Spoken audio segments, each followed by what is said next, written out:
Hello everyone, आज हम पढ़ रहे हैं chapter 2 micro organisms friend and Foy. ठीक है, वो हमारे दोस्त हैं माइक्रो ऑर्गेनिजम्स या हमारे दुश्मन है, एक तरीके से हम ये पढ़ेंगे। ठीक है, अब हम क्या देख रहे हैं, हमारे पास बहुत तरीके के प्लांट्स और एनिमल्स हैं। ठीक है, और लिविंग ऑर्गेनिजम्स जो हमारे अराउंड रहते हैं, जिन्हें हम नहीं देख सकते, उन्हें हम क्या बोलते हैं, माइक्रो ऑर्गेनिजम्स। और क्या बोलते हैं, माइक्रो ऑर्गेनिजम्स और माइक्रोब्स। माइक्रो का मतलब क्या है, स्मॉल, मतलब बहुत वेरी लिटिल। और ऑर्गेनिज्म, कोई भी लिविंग सेल को हम क्या बोलते हैं, एक ऑर्गेनिज्म बोलते हैं, जो अपनी सारी फंक्शनिंग खुद कर लेता है। ठीक है, उसके बाद बात कर रहे हैं, आपने रेनी सीजन में देखा होगा कि जो ब्रेड होती है वो मॉइस्ट होने की वजह से स्पॉइल हो जाती है, मतलब खराब हो जाती है, और उस पर आपको ग्रेइश वाइटिश पैच दिखते हैं, जिसको हम क्या कहते हैं कि इस पर फंगस लग चुकी है। ठीक है, फंगस को आप मैग्नीफाइंग ग्लास से देख सकते हो। जब आप फंगस को मैग्नीफाइंग ग्लास से देख सकते हो, मैग्नीफाइंग ग्लास से जब आप जिस चीज़ को देख सकते हो उसको आप ऑर्गेनिज्म बोलते हो, ना कि उसे क्या बोलते हो, माइक्रो ऑर्गेनिज्म। माइक्रो ऑर्गेनिज्म वो होता है जिसे आप अपनी नंगी आंखों से नहीं देख सकते,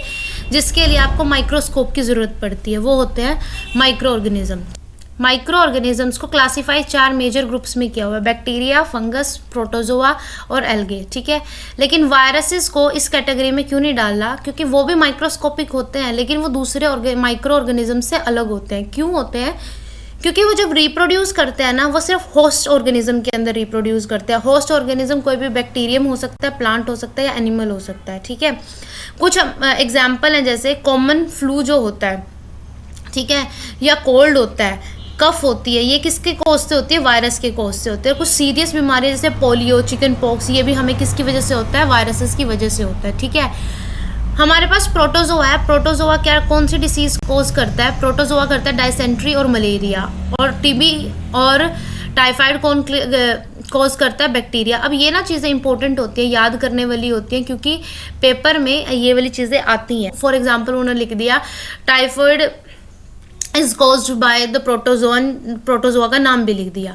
वो गलत हो गया, क्योंकि टाइफाइड तो कौन कोज करता है, बैक्टीरिया कोज करता है। तो चाहे वो कितना भी अच्छा नाम लिख दे प्रोटोजोआ का, या किसी भी वायरस का नाम लिख दें, ठीक है, कह दे कि ये इस वायरस से होता है, इस प्रोटोजोआ से होता है, या फंगस से होता है, तो आपको पता चल जाएगा कि भाई नहीं, ये तो बैक्टीरिया से होता है। तो वो जो आपकी स्टेटमेंट होगी वो क्या हो जाएगी, गलत हो जाएगी।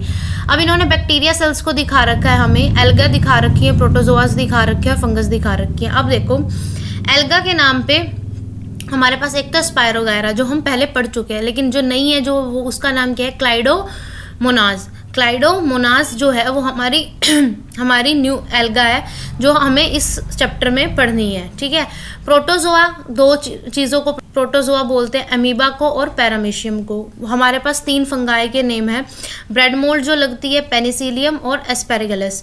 ये 3 हैं जो हमारे फंगस के टाइप हैं। वायरस जो होता है वो ज्योमेट्रिकल शेप का होता है, देखो यहाँ पे। माइक्रो ऑर्गेनिज्म कहाँ लिव करते हैं, माइक्रो ऑर्गेनिज्म कहीं भी लिव कर सकते हैं, कोल्ड में भी, एक्सट्रीम कोल्ड में भी और हॉट में भी। ठीक है, दोनों जगहों पे माइक्रो ऑर्गेनिजम्स लिव करते हैं, और 2 तरह के होते हैं, सिंगल सेल्ड माइक्रो ऑर्गेनिजम्स और मल्टी सेलुलर। मल्टी सेलुलर का मतलब जो मल्टी सेल्स होते हैं, जिसमें मल्टी सेल के एग्जाम्पल क्या है हमारे पास, एल्गे और फंगस, ये 2 हमारे पास क्या है, मल्टी सेलुलर के। लेकिन सिंगल सेल का आंसर क्या हमारे पास,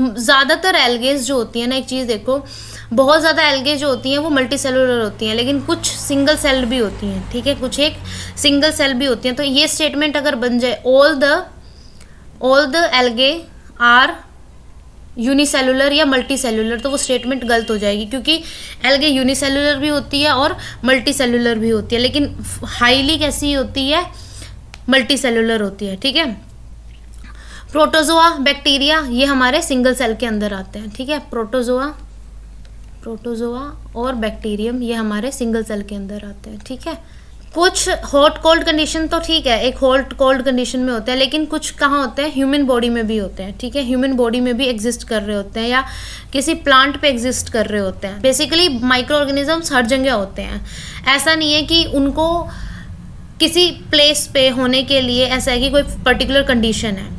ठीक है, माइक्रो ऑर्गेनिजम्स के लिए कुछ होते हैं जो किसी के साथ अटैच होके ग्रो करते हैं, और कुछ एग्जिस्ट करते हैं freely. Micro organisms and us, micro organisms हमें हेल्प भी करते हैं कुछ चीज़ों में, ठीक है। जो गट बैक्टीरिया होते हैं वो हमारे लिए अच्छे भी होते हैं, लेकिन कुछ चीज़ें ऐसी होती हैं जो हमें डिसीज़ कोज कर जाती हैं, ठीक है, जो हमारे लिए हार्मफुल होती है। तो यहाँ पे हम पढ़ेंगे कि जो हमारे लिए अच्छे होते हैं वो कैसे अच्छे होते हैं। जैसे कुछ होते हैं जो हमारे एनवायरनमेंट को क्लीन करते हैं या एनिमल वेस्ट वगैरह को डिकम्पोज करने में हेल्प करता है, हम ऐसे भी बोल सकते हैं, ठीक है। कुछ बैक्टीरियाज ऐसे होते हैं जो हमारी मेडिसिन प्रिपेयर करने में हेल्प करते हैं और इंक्रीज करते हैं सॉइल की फर्टिलिटी। राइजोबियम बैक्टीरियम एक बैक्टीरिया है जो सॉइल की फर्टिलिटी इंक्रीज करता है बाय फिक्सिंग इट्स नाइट्रोजन, ठीक है, नाइट्रोजन फिक्सेशन का काम करता है। उसके बाद मेकिंग ऑफ कर्ड और ब्रेड, कर्ड के अंदर हमारा जो बैक्टीरिया यूज होता है उसे बोलते हैं लैक्टोबैसिलस। लैक्टोबैसिलस क्या करता है, प्रमोट करता है फॉर्मेशन ऑफ कर्ड, ठीक है, वो मल्टीप्लाई होता है कर्ड के अंदर। और ऐसा जो बैक्टीरिया है also involve in the making of चीज, पिकल्स, इन सब में भी हम क्या यूज करते हैं, बैक्टीरियाज का यूज होता है, ठीक है। उसके बाद कर्ड को बहुत ज़्यादा जगहों पे यूज किया जाता है, स्पेशली वहाँ पे जहाँ पे फर्मेंटेशन हो रही होती है, ठीक है। इडली बैटर, डोसा बैटर, इन सब में क्या ऐड किया जाता है, भटूरा, इनमें कर्ड ऐड किया जाता है क्योंकि हमें फर्मेंटेशन करानी होती है। फर्मेंटेशन के लिए एक और चीज़ यूज होती है जो हम पहले भी पढ़ के आ चुके हैं, उसे बोलते हैं ईस्ट। एनारोबिक ऑर्गेनिजम्स में जब हमने पढ़ा था तो ईस्ट को पढ़ा था जो फर्मेंटेशन में हेल्प कराती है वाइन बियर बनाने में, ठीक है। उसके बाद क्या होता है ना, जैसे ईस्ट बात हुई या फर्मेंटेशन की बात हुई, उस वहाँ पे होता क्या है, लैक्टोबैसिलस या ईस्ट करता क्या है कि वो जब प्रोड्यूस हो रहा होता है ना, मल्टीप्लाई हो रहा होता है, तो क्या होता है, कार्बन डाइऑक्साइड प्रोड्यूस करता है रेस्पिरेशन के दौरान। तो रेस्पिरेशन के दौरान जब कार्बन डाइऑक्साइड प्रोड्यूस होती है तो बबल बनाती है, ठीक है। जो राइस हुआ मैदा आपने देखा होगा, उसमें क्या होता है, बबल्स बने होते हैं, ठीक है, गैस के बबल्स बने होते हैं जो वॉल्यूम को इंक्रीज कर देते हैं या डबल कर देते हैं डो के, ठीक है। तो बेसिकली बेकिंग में, केक्स में, पेस्ट्रीज में, इन सब चीज़ों में, ब्रेड्स वगैरह में क्या यूज़ होता है, ईस्ट यूज़ होती है फर्मेंटेशन के लिए। लेकिन एक और चीज़ है, लार्ज स्केल पे माइक्रो ऑर्गेनिजम्स जो यूज़ होते हैं, ठीक है, अल्कोहल बनाने में, वाइन बनाने में, एसिटिक एसिड मतलब विनेगर बनाने में जो माइक्रो ऑर्गेनिजम्स यूज़ होते हैं, उनमें से ईस्ट है जो कमर्शियल लेवल पे बहुत ज़्यादा यूज़ होता है अल्कोहल और वाइन बनाने के लिए, ठीक है। ईस्ट क्या करता है, नेचुरल शुगर पे फीड करता है, नेचुरल शुगर को खाता है, ठीक है, और वहाँ से अपना शुगर मतलब एज अ फूड लेके सर्वाइव करता है और फर्मेंटेशन का प्रोसेस कंटिन्यू रखता है। शुगर क्या होती है अल्कोहल में, शुगर क्या होती है अल्कोहल में कन्वर्ट हो जाती है। एनारोबिक उसमें हमने ये भी देखा था ना, क्या होता है, अल्कोहल में बन जाती है प्लस एनर्जी, है ना, हमने देखा था ना, अल्कोहल बन जाती है शुगर को, फर्मेंटेशन, एनारोबिक। अगर आपने नहीं देखा तो क्लास 7 की बुक में है ये, ठीक है, देख लेना। The process of conversion of sugar into alcohol, इसी प्रोसेस को, जो शुगर का अल्कोहल में टूटना, इसी प्रोसेस को क्या बोलते हैं, फर्मेंटेशन। क्या बोलते हैं, फर्मेंटेशन, ठीक है। नेक्स्ट टॉपिक है एंटीबायोटिक्स बनाने के लिए, मेडिसिन बनाने के लिए हम किस चीज़ को यूज़ करते हैं, माइक्रो ऑर्गेनिजम्स को। जब भी हम एंटीबायोटिक टैबलेट्स लेते हैं या कैप्सूल लेते हैं, इंजेक्शन लेते हैं, जैसे कि पेनिसिलिन का इंजेक्शन लेते हैं, ठीक है, ये सब किसका सोर्स होते हैं, ये माइक्रो ऑर्गेनिज्म से ही लिए गए हैं, ठीक है। पेनिसिलिन की क्या है, एक माइक्रो ऑर्गेनिज्म ही तो है। मेडिसिन क्या करती है, या तो किल कर देती है या स्टॉप कर देती है ग्रोथ को, ठीक है, जो डिसीज कोज कर रहा है उस माइक्रो ऑर्गेनिज्म को, और ऐसी मेडिसिन को बोलते हैं एंटीबायोटिक्स। हम कहते हैं ना एंटीबायोटिक ले लो, ठीक है। और एंटीबायोटिक्स किस चीज़ से ड्राइव होती हैं, प्रोड्यूस होती है फंगस और बैक्टीरिया से। और ऐसी हमारे पास 3 नाम दिए गए हैं फंगस और बैक्टीरिया को यूज़ करके कॉमनली हम जब एंटीबायोटिक्स बनाते हैं। तो 3 नाम कौन कौन से हैं हमारे पास है, स्ट्रेप्टोमाइसिन, एक नाम ये है, दूसरा हमारे पास रिथ्रोमाइसिन, तीसरा है हमारे पास टेट्रासाइक्लिन। क्या है, टेट्रासाइक्लिन, ठीक है। तो ये 3 हैं जो एंटीबायोटिक्स जिसके बारे में यहाँ पे बात की गई है, ठीक है, जो फंगस और बैक्टीरिया को यूज़ करके एंटीबायोटिक बनाई जाती है। हम एक स्पेसिफिक ऑर्गेनिज्म को लेते हैं जब हम किसी भी तरीके की मेडिसिन बनाते हैं, ठीक है, एक डिसीज़ को क्योर करने के लिए, क्योर का मतलब उसे ठीक करने के लिए। एंटीबायोटिक्स जो होती हैं वो पोल्ट्री और एनिमल्स के खाने के साथ भी मिक्स की जाती हैं ताकि उनका इन्फेक्शन जो है, माइक्रोबियल एक्शन उनके अंदर चेक किया जा सके। बैक्टीरियल्स या एंटीबायोटिक प्लांट्स के डिसीज़ में भी यूज़ की जाती है। अगर आपको कोई बीमारी है और आपको डॉक्टर ने दिया एंटीबायोटिक खाने के लिए, दैट्स गुड। लेकिन अगर आप अपनी मर्जी से डोज ले रहे हैं ना, तो वो ना लीजिए, क्योंकि आपकी बॉडी क्या बन जाएगी, रेजिस्टेंस क्रिएट कर लेगी टूवर्ड्स एंटीबॉडीज़। तो एंटीबॉडीज से अगर आपकी बॉडी रेजिस्टेंस क्रिएट कर लेगी तो आप बीमार होगे, तो आप हील ही नहीं करोगे और आप बार बार बीमार होगे। ठीक है, एंटीबायोटिक्स आपको क्या करेंगी, आपको असर ही नहीं करेंगी। तो इसलिए अपनी मर्जी से कभी भी बुखार हुआ, हमने खा लिया पैरासीटामोल या क्रोसिन, नहीं खानी चाहिए, क्योंकि एंटीबायोटिक्स क्या होती हैं, आपकी गट हेल्थ के जर्म्स को भी किल करती है अगर आप उन्हें अननेसेसरीली खा रहे हो। डॉक्टर की प्रिस्क्रिप्शन से खा रहे हो, इट्स गुड, विदाउट प्रिस्क्रिप्शन हमें नहीं खानी चाहिए। नेक्स्ट बात करते हैं वैक्सीन की। वैक्सीन क्या है, वैक्सीन एक ना एंटीबॉडीज़ जो हमारी बॉडी बनाती है, ठीक है, एंटीबॉडीज़ बनाती है। कोई भी माइक्रोब एंटर करेगा हमारी बॉडी में, तो उससे लड़ने के लिए हमारी बॉडी डिफेंसिव मैकेनिज्म अपनाती है, जिसमें क्या करती है, वो एंटीबॉडीज़ प्रोड्यूस करती है उसको फाइट करने के लिए, उसे किल करने के लिए, नेचुरली ऐसा करती है। ठीक है, तो वो जो होता है वो क्या काम करती है एंटीबॉडीज़, अगर आप एक बार ठीक हो चुके हो तो एंटीबॉडीज आपकी बॉडी में बन चुकी है, अगर दोबारा कोई वो माइक्रो ऑर्गेनिज्म आपकी बॉडी में ऐड होता है तो वो क्या करती है, उसे फिर से किल कर देती है। ये काम कौन करती है, एंटीबॉडीज। और ये जो एंटीबॉडीज है ना, वो हमेशा आपकी बॉडी में रहती हैं और प्रोटेक्ट करती हैं आपको, ठीक है, डिसीज से। उसके बाद जो वैक्सीन वर्क करती है ना, वैक्सीन क्या है, वैक्सीन कुछ डिसीज में काम करती है, जैसे कि क्लोरिया, ट्यूबरक्लोसिस, इन सब की, हेपेटाइटिस, स्मॉल पॉक्स, इन सब की हमारे पास क्या है, वैक्सीनेशंस हैं जो प्रिवेंट करती हैं। ठीक है, prevention is better than cure. कहने का मतलब ये है कि वैक्सीन लगवा लो, पहले तो ये बीमारियां होंगी नहीं आपको। ठीक है, जैसे हमारे पास एक बचपन में आपने टीवी पे ऐड भी देखी होगी, पोलियो ड्रॉप्स की जो ऐड आती थी, पल्स पोलियो प्रोग्राम जो था, उससे अगर आप वैक्सीन अगर बचपन में आप बच्चा ले लेता है तो उसको पोलियो नहीं होता है। ठीक है, लेकिन अगर वैक्सीन का ये चीज़ होती है कि अगर आपको ऑलरेडी पोलियो है तो वैक्सीन उस पर वर्क नहीं करेगी, लेकिन अगर आपने पहले ले लिया है तो पोलियो वर्क कर सकता है, तो कि वायरस आपको डैमेज नहीं करेगा। ठीक है, उसके बाद वर्ल्ड वाइड कैंपेन हुआ था स्मॉल पॉक्स के लिए स्मॉल पॉक्स के लिए, कि उसको इरेडिकेट कर देंगे पूरे पार्ट ऑफ द वर्ल्ड से। वैक्सीन्स जो हैं वो माइक्रो ऑर्गेनिज्म से बनाई जाती हैं, ह्यूमंस को और एनिमल्स को प्रोटेक्ट करने के लिए बहुत सारे डिसीज के। ठीक है, लार्ज स्केल प्रोडक्शन होती है वैक्सीन्स की, जैसे अब कोविड के केस में आपने देखा था कितनी ज़्यादा मास प्रोडक्शन हुई थी और हमने उनको बाहर भी भेजा था। ठीक है, तो उसके बाद बात करते हैं increasing soil fertility. Soil fertility को कैसे इंक्रीज करते हैं बैक्टीरियाज या माइक्रोब्स। ठीक है, हम जो ये पढ़ चुके हैं, एक बैक्टीरिया राइजोबियम बैक्टीरियम हम पढ़ चुके हैं, जो एटमॉस्फेयर से क्या लेता है, नाइट्रोजन लेता है और इंक्रीज करता है फर्टिलिटी को, नाइट्रोजन फिक्स करता है बायोलॉजिकली सोइल की। ठीक है, तो ये माइक्रोब कौन सा है, राइजोबियम बैक्टीरियम, ये माइक्रोब का नाम है। ये इंपॉर्टेंट माइक्रोब है वैसे भी। यहाँ पे हम बात करेंगे क्लीनिंग द एनवायरनमेंट। जो माइक्रोब्स हैं हम इतना ज़्यादा पढ़ चुके हैं 6th क्लास में, 7th क्लास में, लास्ट चैप्टर में, कि ह्यूमस होता है, डिकम्पोजर्स होते हैं। तो क्लीन इन्वायरमेंट को कौन कर रहे हैं, डिकम्पोजर्स कर रहे हैं। ठीक है, कॉम्प्लेक्स सब्सटेंस को सिंपल में तोड़ देते हैं। ठीक है, उससे क्या होता है कि आप उससे मैन्योर बनाते हो और ऑर्गेनिक मैटर जो बनता है उसको फिर प्लांट्स यूज़ कर लेते हैं। ठीक है, प्लांट्स यूज़ कर लेते हैं और यही यहाँ पे लिखा हुआ है, इससे अलग कुछ नहीं है। देखो पहला पॉइंट क्या है कि जो कलेक्ट करते हैं वेस्ट को, उसको क्या करते हैं, एक पिट में डालते हैं और वहाँ पे क्या होता है, वेस्ट को डिस्पोज होने के लिए डाल देते हैं और डीकम्पोजर उसे क्या कन्वर्ट कर देते हैं, मैन्योर में कन्वर्ट कर देते हैं। पहला तो पार्ट हो गया हमारा ये जो यहाँ पे पढ़ा हमने। ठीक है, दूसरा क्या है कि कन्वर्ट करके क्या बनता है, प्लांट वेस्ट को कन्वर्ट करके क्या बनता है, मैन्योर बनता है। मैन्योर कौन बना रहे हैं, डीकम्पोजर्स बना रहे हैं। और डीकम्पोजर्स हैं क्या, कुछ माइक्रोब्स हैं जो एक्ट कर रहे हैं। ठीक है, जो ब्रेक डाउन कर रहे हैं फ्रूट्स और वेजिटेबल्स को मैन्योर के अंदर। ठीक है, उसके बाद वो प्लांट्स दोबारा उसे यूज़ कर लेते हैं, क्योंकि हम उसे प्लांट्स में डाल देते हैं मैन्योर को, तो वो उसका जो न्यूट्रिएंट्स है उसको प्लांट्स दोबारा एब्जॉर्ब कर लेते हैं। तीसरा है, हम बात कर रहे हैं कि microbes could not act on them.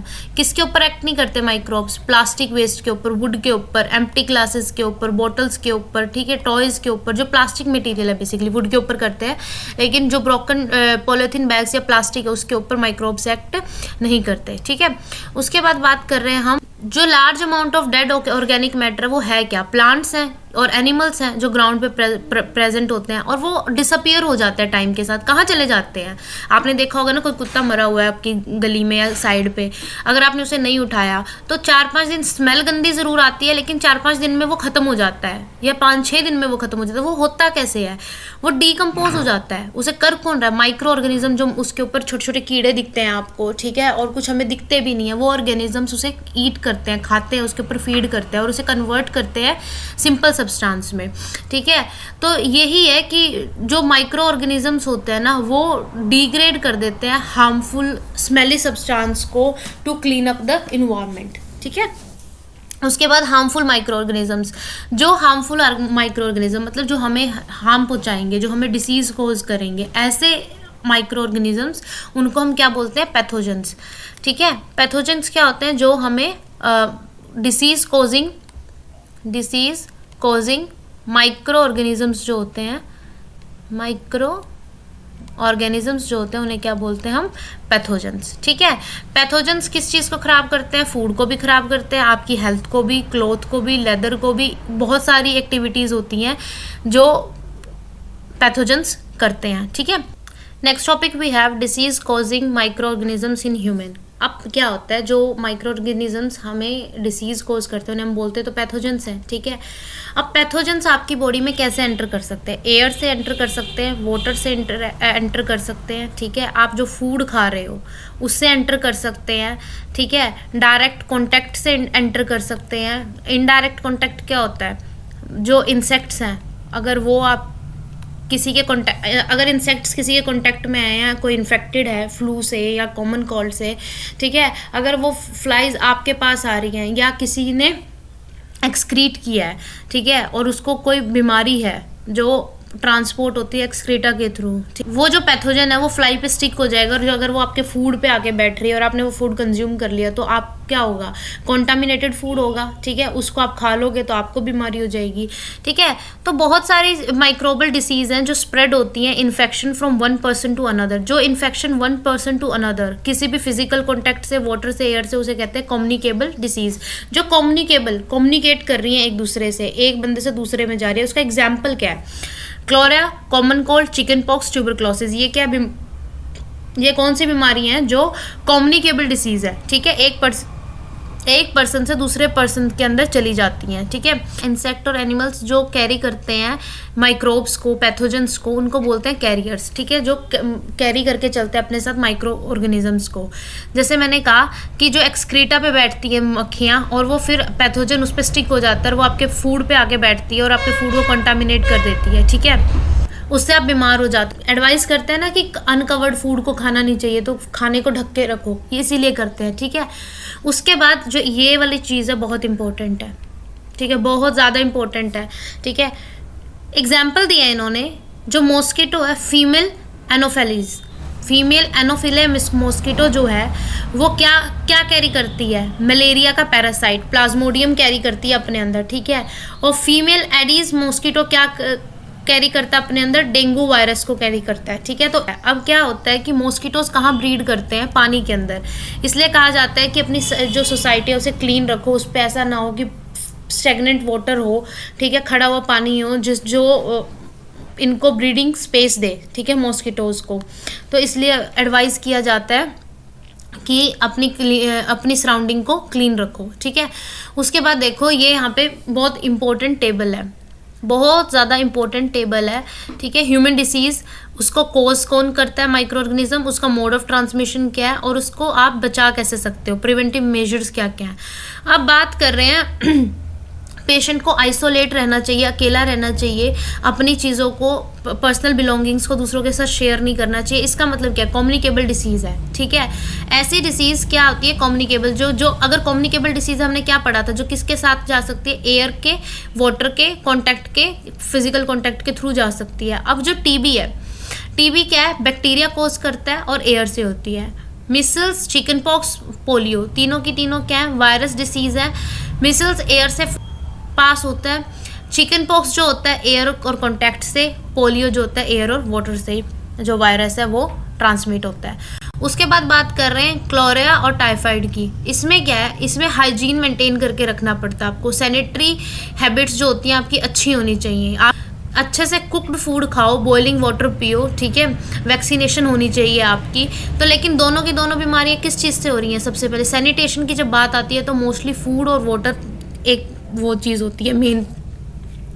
Bacteria hepatitis A virus है। हेपेटाइटिस ए की क्या है कि आपको एक तो वैक्सीनेशन लेनी है और ड्रिंकिंग वाटर जो है बॉइल्ड वाटर पीना है। अगर वाटर बॉइल्ड पीना है तो इसका मतलब कॉन्टामिनेशन कहाँ से हो रहा है? वाटर से हो रहा है। मलेरिया कौन कॉज कर रहा है? प्रोटोजोआ कॉज कर रहा है। प्रोटोजोआ का कैरियर कौन है?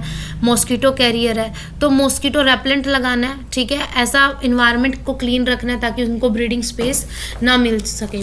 अब पीछे हम ना बाकी सब के बारे में बात करके आए थे, जैसे यहाँ पे जो रह गया यहाँ पे जो रह गया वो है डायसेंट्री। क्या रह गया? डायसेंट्री, जिसे कौन कोज करता है? प्रोटोजोआ। लिख लो यहीं पे क्योंकि पीछे आपने पढ़ा है इनको, ठीक है। और एक पढ़ा है आपने वायरसेस क्या कोज करते हैं? कोल्ड या फ्लू, ठीक है। ये कौन कोज कर रहा है? वायरस कोज कर रहा है, ठीक है। ये भी ऐसे ही ट्रांसमिट होता है, ठीक है।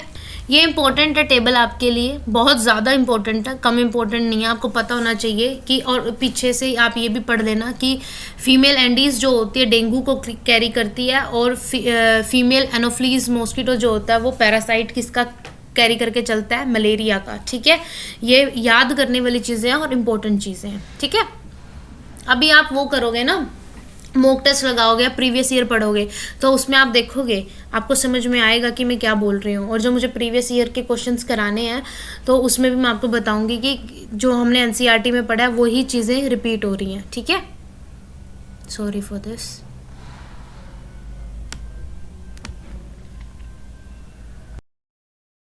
अब जो माइक्रो ऑर्गेनिजम्स होते हैं वो सिर्फ ह्यूमन बींग्स में ही नहीं, एनिमल्स और प्लांट्स के अंदर भी डिसीज कोज करते हैं, ठीक है।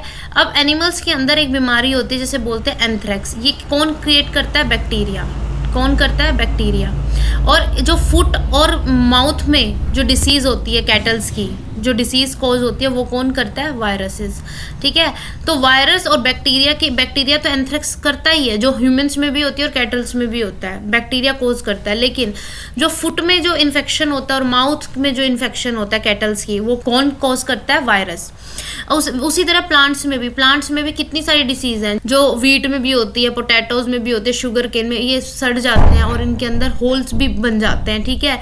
क्रॉप जो होती है वो अच्छे से पूरी अपनी कैपेसिटी से ग्रो ही नहीं कर पाती। तो क्या उसको हम कैसे कंट्रोल करते हैं? हम केमिकल्स का यूज़ करके उन्हें किल तो कर देते हैं माइक्रोब्स को, लेकिन हमारे पास कुछ एग्जांपल्स हैं माइक्रोब्स के। सिट्रस कैंकर, ये एक बैक्टीरिया कोज करता है, ठीक है, और इसका मोड ऑफ ट्रांसमिशन होता है एयर। उसके बाद है रस्ट ऑफ व्हीट, ये कौन? फंगल इन्फेक्शन होता है और एयर या सीड के अंदर, या तो सीड से स्प्रेड होता है या एयर से स्प्रेड होता है। येलो वेन मोज़ैक ऑफ भिंडी मतलब ओकरा जो होती है भिंडी, उसमें येलो वेन्स बनती हैं, और ये क्या होती है? वायरल डिसीज होती है जो इंसेक्ट्स के थ्रू फैलती है, ठीक है। उसके बाद हम बात करेंगे फूड पॉइजनिंग की। फूड पॉइजनिंग में क्या है कि आपने कोई पार्टी में गए, कुछ किया, आपने खाना खाया एंड यू स्टार्ट वॉमिटिंग, ठीक है। इतनी वॉमिटिंग भी हो जाती है कि आपको हॉस्पिटल वगैरह जाने की ज़रूरत पड़ जाए। स्पॉइल्ड फूड जो है इतना ज़्यादा आपकी बॉडी को डिटेरोरेट कर देता है, इतना टॉक्सिक होता है आपके लिए, ताकि आपको ऐसा लगता है कि भाई डेथ बेड तक भी जा सकते हो, आप इतने सीरियस बीमार हो सकते हो, ठीक है। तो फूड प्रिजर्वेशंस क्या क्या है हमारे पास, ठीक है। फूड पॉइजनिंग से बचने की क्या क्या तरीके हैं हमें, ठीक है। एक तो देखो कि हमें अच्छे से स्टोर करना चाहिए अपना फूड, उसे कुक अच्छे से करना चाहिए, ठीक है। मॉइस्चर से बचाना चाहिए ब्रेड्स को, ताकि उस पर फंगस अटैक ना कर पाए। माइक्रो ऑर्गेनिजम्स जो है अपने फूड को स्पॉइल करते हैं, ठीक है। और बहुत आपको ना स्मेल से पता चल जाएगा या लुक से भी पता चल जाता है कि खाना आपका खराब हो चुका है। और दूसरा, उसमें ना बबल्स बनने लग जाते हैं। जब माइक्रो ऑर्गेनिजम्स एंटर करते हैं ना तो खाने की साइड पे ना बबल्स बनने लग जाते हैं, और आपको एक ना एक्सोथर्मिक टाइप की रिएक्शन होती है जब फूड खराब होता है, मतलब कि हीट निकल रही होती है, अलग सी स्मेल आ रही होती है आपको। और अगर आपको स्मेल से हीट कुछ नहीं हो रहा तो आपको टेस्ट करके तो फाइनली पता चल ही जाता है कि ये खराब है, ठीक है। केमिकल मेथड यूज़ किया जाता है, ठीक है। पिकल्स के अंदर क्या करते हैं हम? सॉल्ट को या ऑयल को ऐड करते हैं, ठीक है, ताकि वहाँ पे क्या ना हो? ग्रोथ ऑफ माइक्रो ऑर्गेनिजम्स ना हो। तो जो चीज़ों को हम ऐसे यूज़ करते हैं जो इनहिबिट करता है ग्रोथ ऑफ माइक्रो ऑर्गेनिज्म, उन्हें बोलते हैं प्रिजर्वेटिव्स। उन्हें क्या बोलते हैं? प्रिजर्वेटिव्स। अब क्या है, सोडियम बेंजोएट और सोडियम मेटाबाइसल्फाइड, ये दोनों कॉमन प्रिजर्वेटिव हैं जो जैम्स, स्क्वॉश वगैरह के अंदर मिलते हैं, ताकि क्या ना हो, आपका जो स्पॉइल ना हो, माइक्रो ऑर्गेनिजम्स अटैक ना कर पाए। ठीक है, तो इनको क्या बोलते हैं? प्रिजर्वेटिव्स। अब प्रिवेंशन कॉमन सोल्ट क्या करता है? जो हम पहले मीट और फिश को ड्राई करके यूज़ करते थे ना, तो उसमें क्या करते थे, या आंवला या रो मैंगो या टैमरिंड, जब इनको आप ड्राई करते हो तो आप क्या करते हो, इसको कोट करते हो सोल्ट के अंदर, कॉमन सोल्ट के अंदर आप इसे कोट करते हो, ड्राई करते हो, तो इससे क्या होता है, माइक्रोबल एक्शंस नहीं हो पाता। ठीक है, माइक्रोब से बचा रहता है आपका फिश मीट, और उसकी शेल्फ लाइफ है वो इंक्रीज हो जाती है। उसके बाद प्रिवेंशन बाय शुगर। शुगर का क्या यूज़ करते हैं हम? शुगर क्या करती है? मॉइस्चर को ख़त्म कर देती है। क्या करती है? मॉइस्चर को रिड्यूस कर देती है या ख़त्म कर देती है। जब आप उसको फ्रूट के साथ ऐड करते हो और उसे हीट करते हो तो क्या हो जाता है, आपका माइक्रोबल एक्शन बहुत कम हो जाता है, क्योंकि क्या हो गया, वहाँ पे मॉइस्चर ही नहीं है। और माइक्रोब्स को ग्रो करने के लिए क्या चाहिए? मॉइस्चर तो एटलीस्ट चाहिए ही है। ठीक है, prevention by oil and vinegar. Prevention कैसे करते हैं? जैसे पिकल डालते हैं तो उसमें नमक भी ऐड करते हैं और विनेगर भी ऐड करते हैं, या ऑयल ऐड करते हैं। तो ये क्या चीज़ें हैं? ये दोनों चीज़ें ऐसी हैं, इस इन्वायरमेंट में माइक्रोब्स ग्रो ही नहीं करते। ठीक है, तो जो अचार बनाने की जो प्रोसीजर है उसमें हम ऑयल डालते हैं, या तो ऑयल वाला अचार बनता है या विनेगर वाला अचार बनता है, दो ही तरीके का बनता है। ठीक है, इंडिया में मेनली ऑयल वाला बनता है और वेस्ट में मेनली विनेगर वाला अचार बनता है। ठीक है, heat and cold treatment. Heat and cold treatment क्या होता है? जैसे बॉइल्ड मिल्क को आप स्टोर करते हो, ठीक है, कि आपकी मदर को भी देखा होगा आपने स्टोर करते हुए, तो वैसे ही क्या होता है ना, पेस्चराइज्ड मिल्क को जो आता है उसको आप डायरेक्ट कंज्यूम कर सकते हो बिना बॉइलिंग के, क्योंकि उसमें क्या होता है ना, उसको 70 डिग्री पे 50 to 30 सेकेंड्स के लिए हीट किया जाता है और सडनली उसे चिल कर दिया जाता है और स्टोर कर लिया जाता है। उससे क्या होता है, तो प्रिवेंशन हो जाती है कि वहाँ पे क्या होगा, एक्सट्रीम कोल्ड और एक्सट्रीम हॉट दे देते हैं ताकि क्या हो जाए, माइक्रोब्स किल हो जाए। ठीक है, और वहाँ पे ग्रोथ ना हो माइक्रोब्स की। इस प्रोसेस को क्या कहते हैं? पेस्चराइजेशन। क्या बोलते हैं? पेस्चराइजेशन। और ये डिस्कवर किसने की थी? लुइस पेस्चर ने। और इन्होंने फर्मेंटेशन को भी डिस्कवर किया था। फर्मेंटेशन को भी लुइस पेस्चर ने ही डिस्कवर किया था। ठीक है, स्टोरेज एंड पैकिंग। टाइट जो होता है ना, जिसमें से एयर रिमूव कर लेते हैं, ठीक है, वो क्या करता है, उससे भी क्या बच जाता है, आपका माइक्रोब्स बच जाते हैं। आजकल आपने देखा होगा बहुत, हर चीज़, फ्रूट हो गया या कोई भी वेजिटेबल होगी, वो सील्ड एयर टाइट पैकेट्स के अंदर आता है, तो उससे भी अटैक्स जो होता है माइक्रोब्स का वो बहुत कम हो जाता है, या आप उससे एंटर नहीं कर सकते उसमें माइक्रोब्स, जब वहाँ पे स्पेस ही नहीं है। ठीक है, उसके बाद बात करेंगे नाइट्रोजन फिक्सेशन की। इसको हम बहुत बार पढ़ चुके हैं, इसी चैप्टर में भी पढ़ चुके हैं और पहले भी पढ़ चुके हैं। ठीक है, तो रिपीट करने का आई डोंट थिंक सो कुछ फ़ायदा है। अब नाइट्रोजन साइकिल में क्या है, नाइट्रोजन साइकिल में जो लिविंग ऑर्गेनिजम्स हैं वो एक इम्पॉर्टेंट पार्ट है, कि क्योंकि वो प्रोटीन, क्लोरोफिल, न्यूक्लिक एसिड और वाइटामिन के अंदर नाइट्रोजन प्रेजेंट होती है। और एटमॉस्फेरिक नाइट्रोजन जो है वो कितनी है हमारे पास, नाइट्रोजन गैस हमारे पास कितनी है, 78%। पहले हम देखेंगे कि compound of nitrogen in the soil, कि सॉइल में किस किस तरीके से हमारे पास नाइट्रोजन आ रही है। ठीक है, पहला है लाइटनिंग। लाइटनिंग से भी क्या होती है, हमारे पास एटमॉस्फेरिक नाइट्रोजन जो होती है वो किस में कन्वर्ट हो जाती है, नाइट्रोजनस कंपाउंड के अंदर, जो प्लांट एब्जॉर्ब कर सकते हैं। दूसरा होता है नाइट्रोजन फिक्सेशन बैक्टीरिया, जो हम राइजोबियम पढ़ते हैं। ठीक है, राइजोबियम बैक्टीरियम, वो क्या करता है, नाइट्रोजन को किस में कन्वर्ट, एटमॉस्फेरिक नाइट्रोजन को नाइट्रोजनस कंपाउंड में कन्वर्ट कर देता है। एक तरीका ये है, एक लाइटनिंग है। पहला तरीका हमारे पास लाइटनिंग हो गया फॉर एग्जाम्पल, दूसरा नाइट्रोजन फिक्सेशन बैक्टीरियम हो गया। तीसरा क्या है, हमारे पास क्या होता है, जैसे मान लो कि जो भी हमारा प्लांट ग्रो किया, यहाँ से जो भी हमारा प्लांट निकलेगा उसने नाइट्रोजन ली, अब ये हम खा रहे हैं, हम अपना एनिमल्स भी खा रहे हैं प्लांट्स को, ठीक है, ह्यूमंस भी खा रहे हैं, तो हम उसमें से क्या ले रहे हैं, प्रोटीन ले रहे हैं। जो भी प्लांट प्रोटीन है या प्लांट से मिनरल्स हैं जो कंटेन करते हैं नाइट्रोजन को, हम वो कंज्यूम कर रहे हैं। अब क्या कर रहे हैं, हमारा वेस्ट निकलता है, जो एक्सक्रीटा निकलता है, या कोई भी ऑर्गेनिज्म डेड हो जाता है, तो वो क्या करता है, नाइट्रोजनस जो ऑर्गेनिजम्स होते हैं ना, माइक्रो ऑर्गेनिजम्स, वो क्या करते हैं, नाइट्रोजनस वेस्ट को किस में कन्वर्ट कर देते हैं, नाइट्रोजनस कंपाउंड में कन्वर्ट कर देते हैं। ठीक है, और उसके बाद क्या होता है, नाइट्रोजनस कंपाउंड, यहाँ तक तो ठीक है, ये हमारा तीसरा तरीका हो गया जिस तरीके से हमें नाइट्रोजनस कंपाउंड बनता है सॉइल के अंदर। बैक्टीरियाज क्या करते हैं, कुछ बैक्टीरियाज नाइट्रोजनस कंपाउंड के ऊपर फीड करते हैं और उसको किस में कन्वर्ट कर देते हैं, गैस में कन्वर्ट कर देते हैं। और जो गैस होती है वो क्या करती है, इन्वायरमेंट में वापस ऐड हो जाती है। इन्वायरमेंट में ऐड होने से क्या होता है, जो 78% है वो हमेशा कॉन्स्टेंट रहता है। इतने प्लांट्स में होने के बावजूद भी सब कुछ क्या होता है, वापस एनवायरनमेंट में चला जाता है। तो इसलिए हमारे जो नाइट्रोजन साइकिल है और नाइट्रोजन की जो क्वांटिटी है वो हमारी सेम रहती है। This is our nitrogen cycle. ठीक है, this is all about this chapter. हम